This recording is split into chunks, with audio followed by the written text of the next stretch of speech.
Kwa niaba ya wenzangu ambao niko nao hapa na kwa niaba ya serikali, ninaomba tuwapongeze sana kwa kazi kubwa na ya heshima mlioifanya leo na kuitambulisha Tanzania kwa dunia ya kwamba vipaji vipo. Ukiniuliza mimi leo kwamba nani mshindi, nitakwambia mshindi ni Tanzania. Na imani hata Watanzania waliokuwa wanatazama mpira wanajua mshindi ni nani? Tanzania. Mmefanya kazi kubwa ya heshima na wala hatupasi kujilaumu wala kuhuzunika. Tumeshajitambulisha duniani ya kwamba taifa letu na nchi yetu ina watu wenye uwezo wa kucheza mpira na kuonyesha viwango vya hali ya juu. Nifurahi sana kuona utulivu wa leo, kwa sababu pressure iliyokuwa pale uwanjani sio pressure ya kawaida, lakini utulivu mliokuwa nao umeongeza uwezo na maturity yenu kuonekana kwa jamii ya kwamba hawa sio timu ya kawaida. Huko mtaani wako natamba, nyinyi 5. Wakikutana na balozi wanambia tunawapiga 4.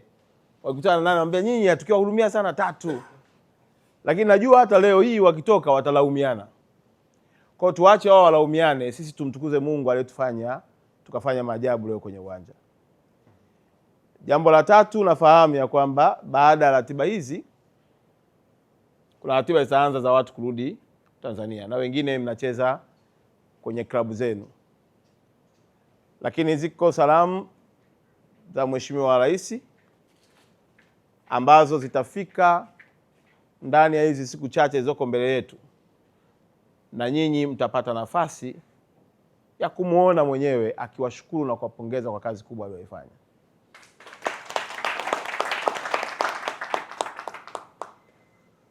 Mheshimiwa Rais kupitia kwa waziri wetu mkuu jana amesikia maelekezo yake na shauku yake, na alitamani leo tushinde ili yeye atoe zawadi yake, lakini ameniambia nije niwaambie ya kwamba nyinyi ni mashujaa wake na anataka akutane na nyinyi awapongeze yeye mwenyewe binafsi.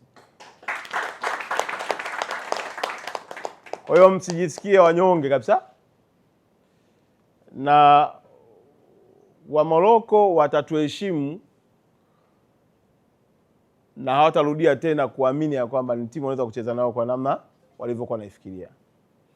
Kwa mimi tutawasiliana na rais wetu wa TFF. Bahati nzuri tuko na balozi Dr. Dau hapa, tuko na kakaangu ambaye ni mbobezi kabisa wa michezo na waziri wetu mstaafu kakaangu Ndumbaru na mbunge, lakini pia balozi wetu wa hapa, kiongozi wetu wa kambi. Kwa ufupi ni kwamba mmetupa heshima.